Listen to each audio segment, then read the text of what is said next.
Teacher जी। अच्छा बच्चों, आपको जो होमवर्क दिया था पूरा हो गया है ना? जी टीचर जी। होमवर्क को हम हिंदी में क्या कहते हैं? गृह कार्य टीचर जी। होम का मतलब ग्रह और वर्क का मतलब कार्य। जी टीचर जी। वर्क और कार्य। वर्क और कार्य शब्दों में कौन कौन से अक्षर और वर्ण आए हैं? व र क वर्क, का र य कार्य। अब बोलिए क्रम, कर्म। क्रम, कर्म। क्रम, कर्म में कौन कौन से अक्षर और वर्ण आए हैं? क र म, क र म। टीचर जी, दोनों में एक जैसे अक्षर और वर्ण हैं, पर हमने इन्हें बोला तो अलग अलग ढंग से था। क्रम और कर्म। ऐसा क्यों टीचर जी? राजू भैया, मैंने पहले भी इन शब्दों के बारे में पेज नंबर 108 पर अभ्यास 144 में बताया था। आज हम फिर इन्हीं और इन्हीं जैसे दूसरे शब्दों पर बात करेंगे। पहले आप लोग अपने हिंदी की किताब के पेज नंबर 131 को खोलकर पाठ 13 रेफ और रकार निकालिए। मिल गया बच्चों? जी टीचर जी, हमने पाठ 13 खोल लिया है। ठीक है, आप इस पाठ में दिए क्रम और कर्म शब्दों को ध्यान से देखिए। जी टीचर जी। एक साथ पूरे पूरे शब्द बोलिए। क्रम, कर्म। इन्हें पहले की तरह अक्षर और वर्ण अलग अलग करके बोलिए। क र म, क र म।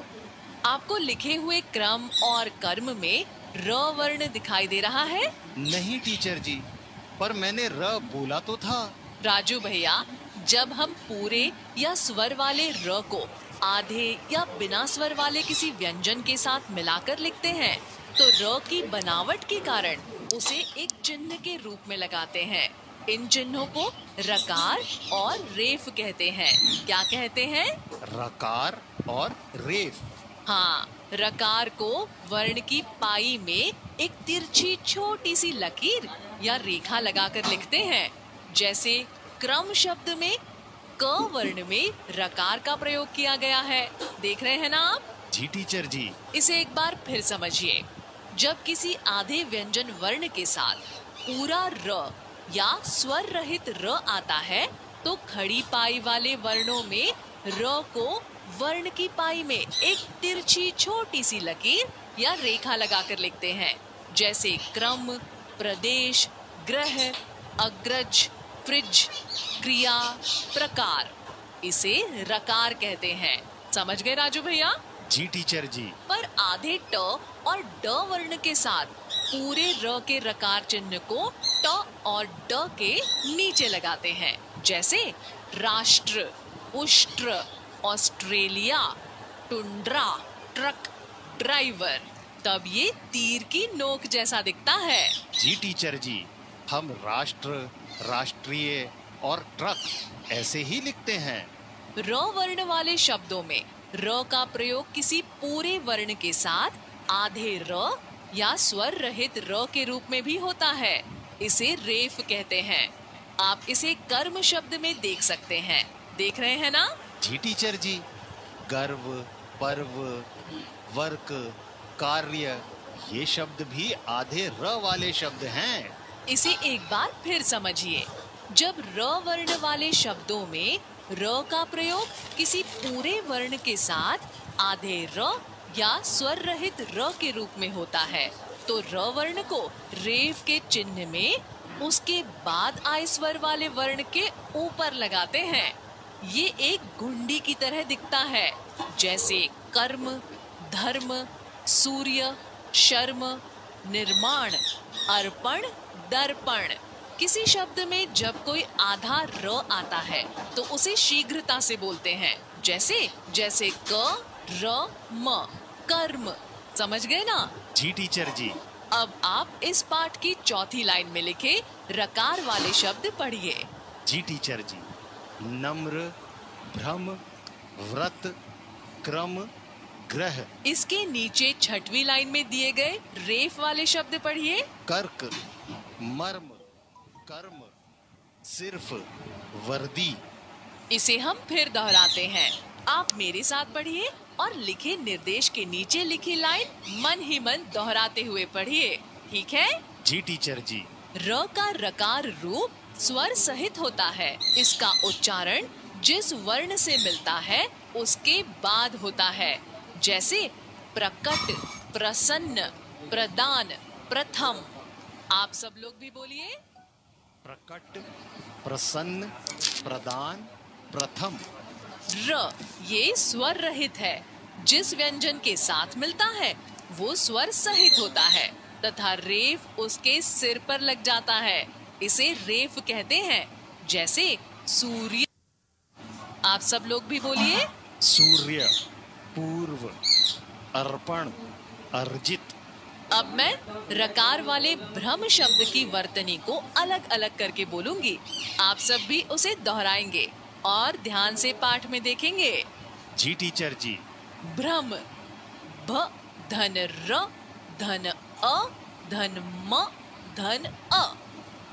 भ्रम, भ धन र धन अ धन म धन अ। भ्रम शब्द के भ के साथ कोई स्वर नहीं है, पर र के साथ अ का स्वर जुड़ा है। इस प्रकार र स्वर सहित है। जी टीचर जी।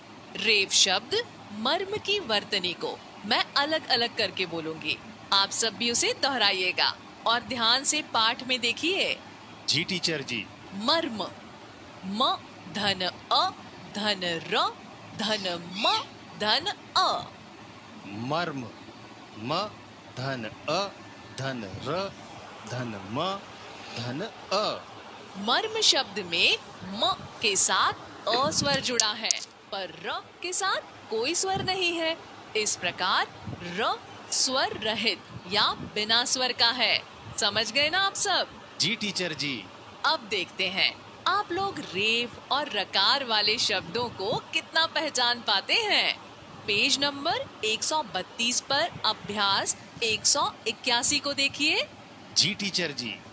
पेज नंबर 132 पर अभ्यास 181 मिल गया टीचर जी। इसमें एक फुटबॉल के टुकड़ों पर लिखे कुछ रेफ और रकार वाले शब्दों को देखिए। जी टीचर जी। आपको इन रेफ और रकार वाले शब्दों को अलग अलग छांटकर फुटबॉल के नीचे रेफ और रकार के कॉलम में लिखना है। क्या करना है? रेफ और रकार वाले शब्दों को अलग अलग छांटकर फुटबॉल के रेफ और रकार के कॉलम में लिखना है। हाँ, पहला शब्द है नर्क। बताइए ये रेफ वाला शब्द है या रकार वाला? टीचर जी, नर्क रेफ वाला शब्द है क्योंकि इसमें रेफ का चिन्ह क वर्ण के ऊपर लगा है। इसे कहाँ लिखेंगे? इसे रेफ वाले कॉलम में लिखना है। नर्क लिख लिया टीचर जी। इसी तरह रेफ वाले सभी शब्द छांटकर फुटबॉल के नीचे रेफ वाले कॉलम में लिख लीजिए। जी टीचर जी। स्वर्ग, सर्व, वर्ग, अर्थ, वर्ण, अर्क लिख लिए टीचर जी। अब आप रकार वाले शब्दों को छांटकर फुटबॉल के नीचे रकार वाले कॉलम में लिख लीजिए। जैसे ब्रज। इसे कैसे पहचानते हैं? टीचर जी, रकार वाले शब्दों में र को एक छोटी तिरछी लकीर या चिन्ह लगाकर लिखते हैं। हाँ, फुटबॉल में लिखे रकार वाले शब्दों को लिख लीजिए। जी टीचर जी। ब्रज, प्रथम, आक्रमण, प्रकाश, प्रकट, वज्र लिख लिए टीचर जी। शाबाश राजू भैया। अब पेज नंबर 133 पर अभ्यास 182 को देखिए। इस अभ्यास में कुछ रेफ और रकार वाले शब्दों को दिया है। देख रहे हैं आप? जी टीचर जी। पेज नंबर 133 पर अभ्यास 182। इसमें दिए गए शब्दों को पढ़िए। जी टीचर जी। प्रभा, अर्ज, धर्म, सब्र। अब हम इनका वर्ण विच्छेद करेंगे, जैसे भ्रम और मर्म शब्दों का किया था। वर्ण विच्छेद का मतलब है स्वर और व्यंजन वर्णों को अलग अलग करना। बिना स्वर वाले व्यंजन को उसके नीचे हलंत का तिरछा निशान लगाकर लिखते हैं। आप लोग भी मेरे साथ बोलकर वर्णों को उन शब्दों के सामने लिखेंगे। जी टीचर जी। पहला शब्द है प्रभा। इसका वर्ण विच्छेद है प धन र धन अ धन भ धन आ। प धन र धन अ धन भ धन आ। प्रभा। लिख लिया टीचर जी। अगला शब्द है अर्ज। अ धन र धन ज धन अ। अ धन र धन ज धन अ। लिख लिया टीचर जी। धर्म और सब्र का वर्ण विच्छेद आप कीजिए। जी टीचर जी। धर्म ध धन अ धन र धन म धन अ। शाबाश राजू भैया। अब सब्र स धन अ धन ब धन र धन अ। लिख लिए टीचर जी। बहुत अच्छे राजू भैया। व्यंजन वर्ण के नीचे हलंत का निशान लगाना मत भूलिएगा।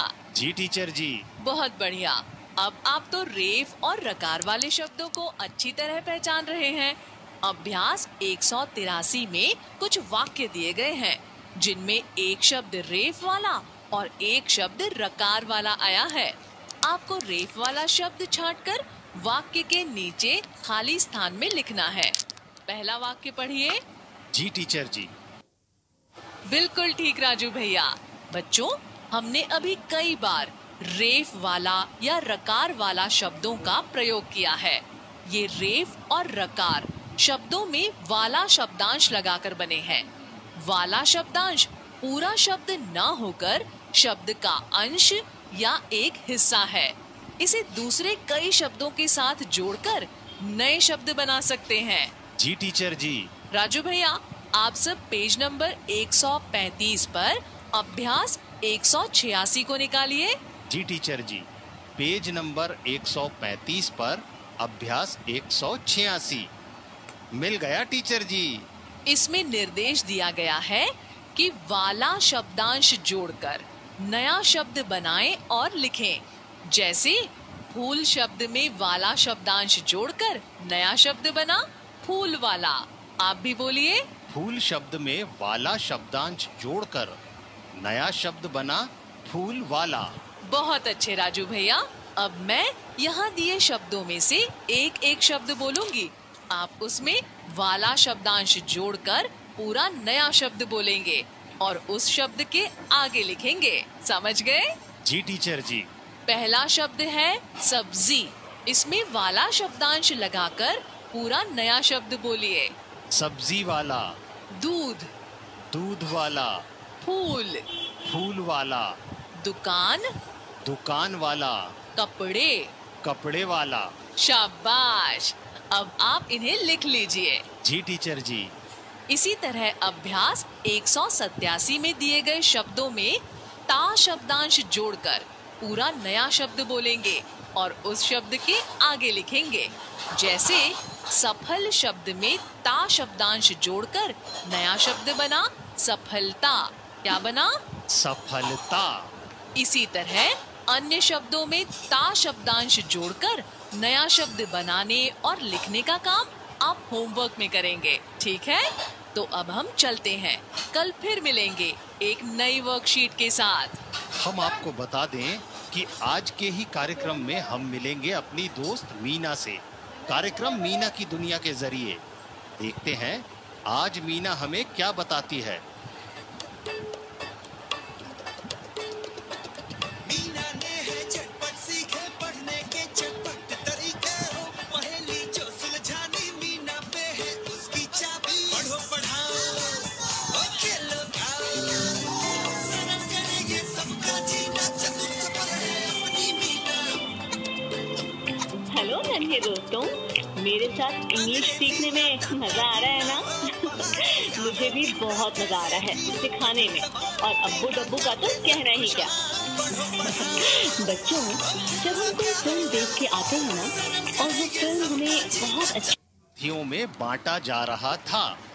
इस वाक्य में रेफ और रकार वाले शब्द कौन कौन से हैं? प्रसाद और विद्यार्थियों टीचर जी। प्रसाद और विद्यार्थियों में रेफ वाला शब्द कौन सा है? विद्यार्थियों, इसमें थ वर्ण के ऊपर रेफ का चिन्ह लगा है। आप इस वाक्य के नीचे विद्यार्थियों शब्द को लिख लीजिए। विद्यार्थियों। जी टीचर जी, लिख लिया। अंग्रेजों की वर्दी चमकदार थी। इस वाक्य में रेफ वाला शब्द कौन सा है? वर्दी। शाबाश। इसी तरह बाकी के 3 वाक्यों में से रेफ वाला शब्द छांटकर वाक्य के नीचे खाली स्थान में लिखना है। जी टीचर जी। अगला वाक्य है प्रधानमंत्री का निर्णय अटल था। इसमें भी एक शब्द रेफ वाला और एक शब्द रकार वाला आया है। रेफ वाला शब्द कौन सा है? निर्णय टीचर जी। बिल्कुल ठीक राजू भैया। अगला है माँ ने प्रेम को आशीर्वाद दिया। रेफ वाला शब्द बताइए। इस वाक्य में आशीर्वाद शब्द में व वर्ण पर रेफ है टीचर जी। बहुत अच्छे।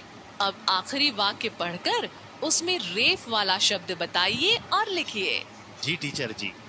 सर्दियों में सूरज का प्रकाश अच्छा लगता है। इस वाक्य में सर्दियों रेफ वाला शब्द है, इसे भी हम लिख लेते हैं। शाबाश। अब पेज नंबर 134 को खोलिए और अभ्यास 184 में दिए निर्देश को पढ़िए। जी टीचर जी, हमने पेज नंबर 134 और उसमें अभ्यास 184 निकाल लिया है। इसमें लिखा है वर्ण विच्छेद से बने शब्द लिखिए। इसमें क्या करना है टीचर जी? इस अभ्यास में दिए गए अलग अलग वर्णों को मिलाकर शब्द बनाना है और लिखना है।